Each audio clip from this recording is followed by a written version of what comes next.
Well, thank you very much, Chair. You know, Minister, you've been very careless with your use of the truth here today, and that's very sad on behalf of Canadians. When we know very clearly that the president of PHAC was called to the bar of the House of Commons, we know that your government, your Liberal government, took the Speaker to court to prevent these documents from coming to light, and we also know that your government called a COVID election to prevent these documents from coming to light. So your application is reckless, it's careless on behalf of Canadians, which is what sadly we've come to expect from you. Not to mention you've been exceedingly careless with the truths that you have expounded on a multitude of other topics today. So that being said, who is accountable for this egregious breach of security? Who is it?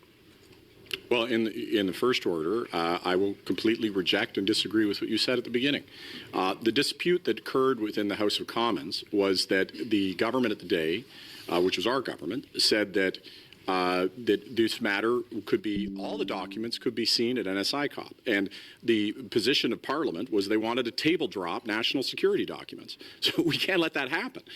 Carelessly treating national security documents would have profound implications for our Five Eyes partners.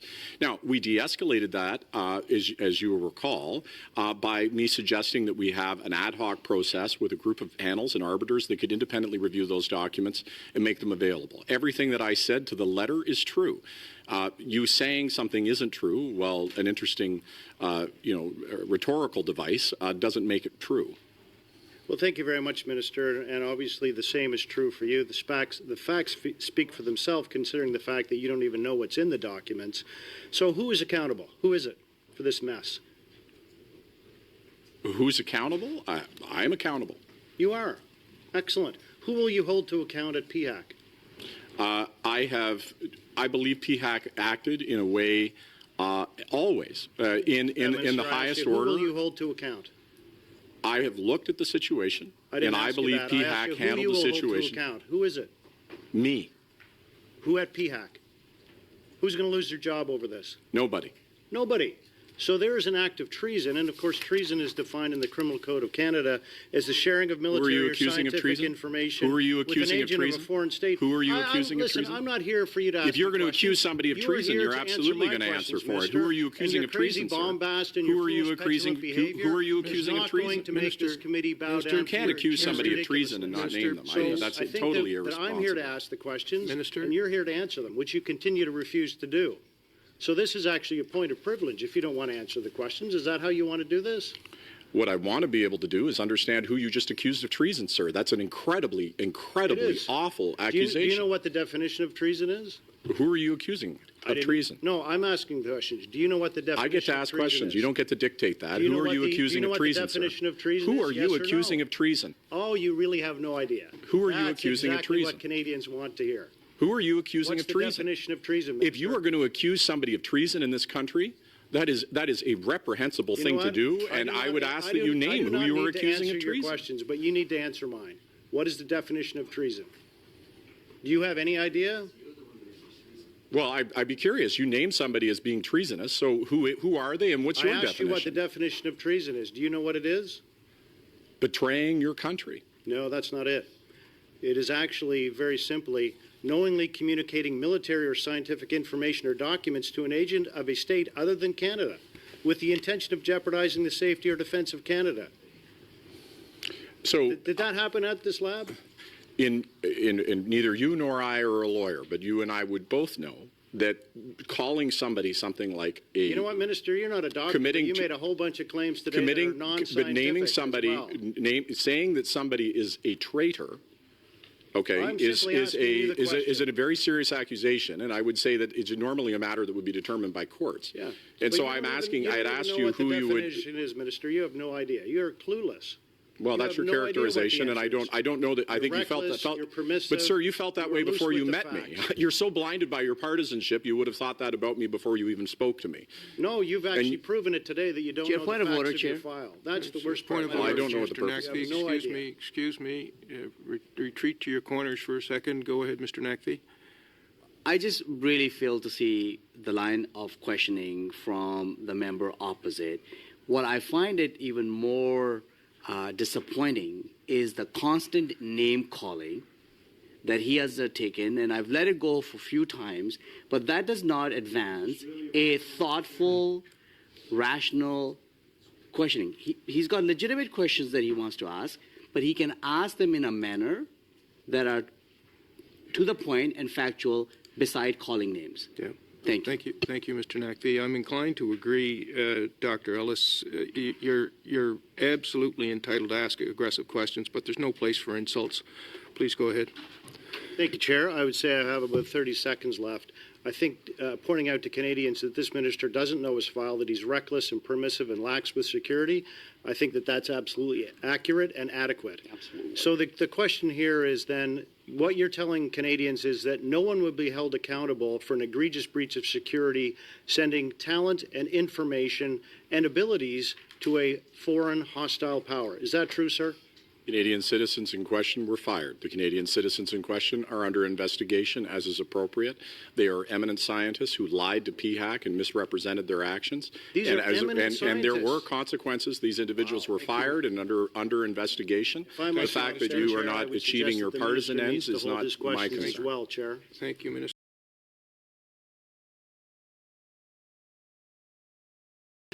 Minister Holland, in your mind, is having made solely for mental illness a foregone conclusion at some point? Is that the destination we're going to get to?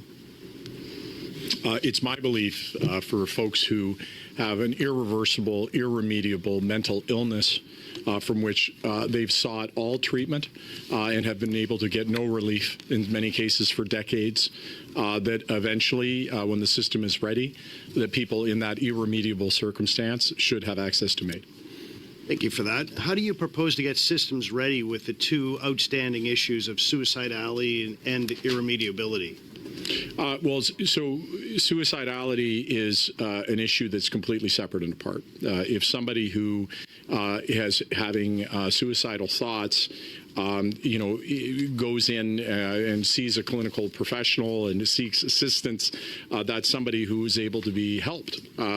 Somebody who has a mental illness is somebody who, despite going and getting help for potentially decades, is unable to lift themselves out of that circumstance and is in an irremediable state that is in a state of decline. And so there's an important distinction to be made. Thanks for that, Minister. You know, you talked about suicidality being an incidental thing, but realistically, it's part of the diagnosis of many mental illnesses. Is that not true?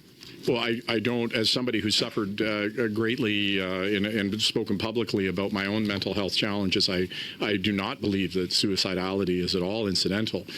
What I'm trying to do is make a distinction between the folks that we're talking about in Bill C-62 and folks who are having a mental health crisis. That was not the question I asked you. What I asked you specifically is suicidal ideation is an important part of the diagnosis of many mental illnesses. That's correct, is it not? Yeah. Simple question. Yes, if you are mentally ill, thank you very much. Then that so could how do you absolutely expect be present. then, Minister, to get systems ready when suicidal ideation is a part of the illness that you're talking about? That doesn't make any sense. Well, but what we're talking about is somebody not who has a mental health crisis and has suicidal ideation in a moment. We're talking about somebody who potentially for decades, and this is why we need to take time so that we can make sure that we are talking about the same cases. I'm sure if I would posit when to you read the diagnosis... well, let me just posit so that we're talking I'm about the same asking the thing. questions, not you. Thank you.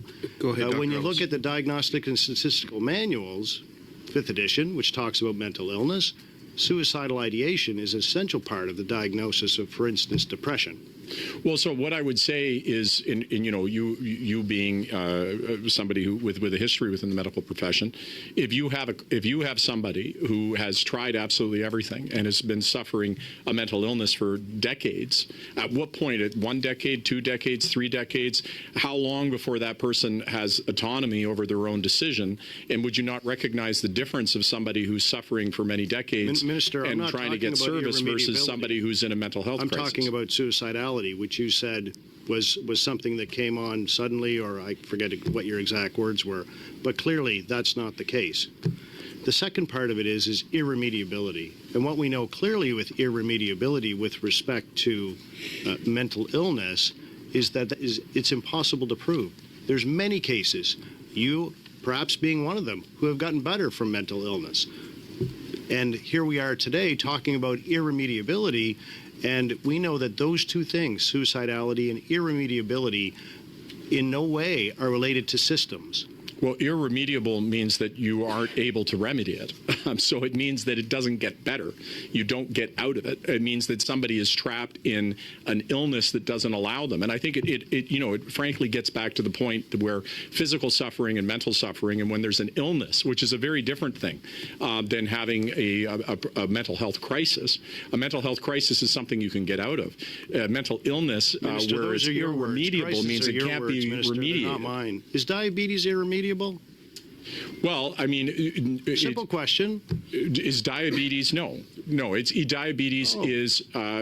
Diabetes is manageable as a disease. Mental illness is not manageable. Is that what you're saying? There are certain mental illnesses that you would acknowledge and you've talked to doctors. I've talked to doctors. There's certain mental illnesses that people have not been able to escape. Diabetes There's cancer. Point of order, Mr. Chair.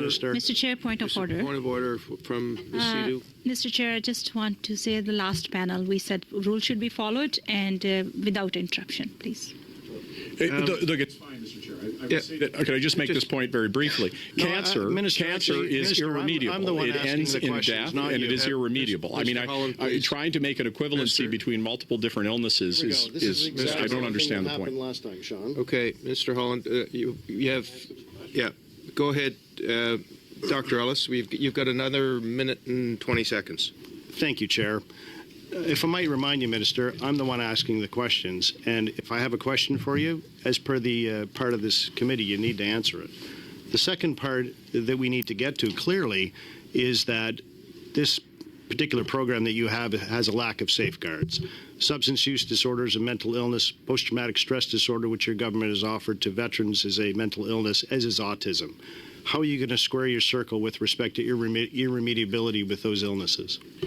Well, I think, first of all, I guess we just have different purposes in discourse. I ask questions for seeking clarity and to get on the same page. We're trying to deal with a very difficult issue. When you're asking me the question about irremediability, I'm trying to say that if somebody has an irremediable condition, and we're talking here about not some other disease, we're talking about mental illness, somebody who's trapped in it. And I would ask you the question. I mean, and you say you don't want me to ask questions. My purpose of my question isn't a political point. It's one of clarity. If somebody is in a situation for 20 years, 30 years, 40 years, at what point, when they themselves are the ones asking for relief and are saying that they are in an irremediable condition? Irremediability, though, you continue to say you need to get systems ready. Irremediability is something that you can't prove. You can't make a system to prove irremediability. It's an impossibility. That's a clinical judgment by a clinician in front of that patient. It doesn't matter what you change the system to, you're never going to get to the point of irremediability. We've heard from multiple experts that they are the ones that making that decision around irremediability, not a system. Well, what I'm saying is that, and that's why I posed the question, because I think it's important for clarity. If you have somebody who is trapped in mental health that is saying that they want to end their life, and they say that for 5 years, 10 years, 15 years, 20 years, and they've attempted all therapy, they've attempted everything in their disposal, at what point do you feel that they have autonomy over that decision? If the answer is never, well, then that's an ideological position. And I can't really have, I mean, there's not a lot further to go. But if the point is that somebody at a certain point of suffering has an opportunity to have autonomy over their own life, then, that's an important debate and one that is not rooted in ideology. Mr. Cooper, please, for 5 minutes. Thank you, Mr. Chair. Minister Holland, you have repeatedly claimed this evening that the only persons who would be captured by this expansion of MAID for mental illness are persons who have been suffering with an irremediable, irreversible mental health condition for a prolonged period, decades, and have sought all treatment options. That is false, and you know it to be false. Minister, on what basis can you peddle such a false claim? So I would hope that anybody who's in a mental health crisis would come forward and would seek mental health services. And of course, under the regime that we're contemplating here today, that would mean that somebody would get help. They would not have access to the regime. And what I'm saying, sir, is that the people that I'm speaking to, these are very real cases with individuals who are trapped in mental Minister, it's my time and my Go ahead, question. Mr. Cooper. again, Go ahead, Mr. There Use are it as you no legislative safeguards, none whatsoever in the case of MAID for mental illness. All that would be required is for someone to have the sign-off of 2 clinicians, not even a psychiatrist, not even a medical doctor necessarily, and they would then have the green light and would be eligible within 90 days. So what are you talking about when you talk about safeguards? Because there aren't any. Well, it's just not true. And Minister Varani can speak to it as well. That the intention. I mean, first of all, let's reverse this. I mean, the accusation in the way that you're coming at me is if somehow I don't care about people and their mental health. You made a very specific claim repeatedly. You're being extremely aggressive with me and not allowing me an opportunity to express. So I understand you have a political point to make. It's a question of whether or not you want to hear my answer. It's not a political point. It's about truth. Go ahead. Mr. Cooper, you're holding him a little too tight on the timeline. Take another 10, 12 seconds on this question. We'll move to the next. Go ahead. Okay, go ahead. The safeguards are you must be informed of available and appropriate means to relieve your suffering, including counseling services, mental health, disability support services, community services, palliative care. Person and practitioners must it's my time. I'm reclaiming my time. I'm reclaiming my time. If you're referring to, and I'll go back to Minister Holland. Go ahead, Mr. Cooper. I'll go back to Minister Holland. If what is being referenced are the so-called model practice standard, that has no teeth. That is very different from a criminal code safeguard. And with respect to that so-called model practice standard, there's nothing there that provides guidance on the lengths, numbers, and types of treatments, nothing that all treatment options be exhausted by the patient. So in the face of that, how can you possibly claim that this will impact only a small number of people who've suffered over a prolonged period of time? That's simply false, and you know it, Minister. Well, you can say that. It doesn't make it true. And secondly, you won't allow us to enumerate the ways in which there are safeguards. So you say there aren't safeguards, and then you aggressively talk over me as we try to talk about what those safeguards are. I would simply posit to you that the eligibility criteria is extraordinarily strict, that the model practice standards being incorporated in by the provincial regulators will be similarly strict, that the criminal code, if somebody violates those, is a criminal violation. It is not a light matter, and that my interest has been expressed. My time, and I would cite, and you're certainly making it clear what your time is about, sir. Here's a fact. There was a survey released from the Ontario Psychiatric Association that provides that 78% of Ontario psychiatrists, this was released 2 weeks ago, are of the view that the current so-called safeguards are insufficient and will result in the inappropriate applications of MAID for persons who are struggling with mental illness. In other words, wrongful deaths. Why would Canadians believe you and trust you over 78% of Ontario psychiatrists? First of all, my interest, like yours, is to protect life and to make sure that people who are suffering get every opportunity to get the help that they need. Two, that the situation that exists right now is asking for additional time, because we do believe safeguards are present, and I've just talked about some of those, but we think we have to go that much further to make sure those safeguards are there, so that people that are trapped, and by the way, we're talking about people in their own volition in an irremediable mental illness circumstance. Minister, there are no legislative safeguards. Well, you can say that. Well, you haven't cited theater. one. You haven't cited to play, any. yes. You haven't cited any, and you haven't responded to the fact that 78% of Ontario psychiatrists believe that whatever so-called safeguards that will be in place are completely insufficient. We're talking about wrongful deaths when there's an inappropriate application of MAID. That's what we're talking about. So we're talking here in this legislation is what you've demonstrated is that we're taking ideological. First of all, I'm just going to say I reject. You're playing with people's lives. I reject that totally. I reject it's absolutely disgraceful. No, what is disgraceful is mischaracterizing my position or mischaracterizing the position of any member of Parliament, sir. Saying that any member of Parliament doesn't care about any human life is a disgraceful thing that I will not tolerate. And for you to step into this committee and make an accusation of any member of Parliament that they do not care about the life of another human being is absolutely beyond reproach, sir. I have spent my entire life, as you have, fighting for the good in this world. And for you to accuse a good person of not caring about human life, shame on you. Shame on you.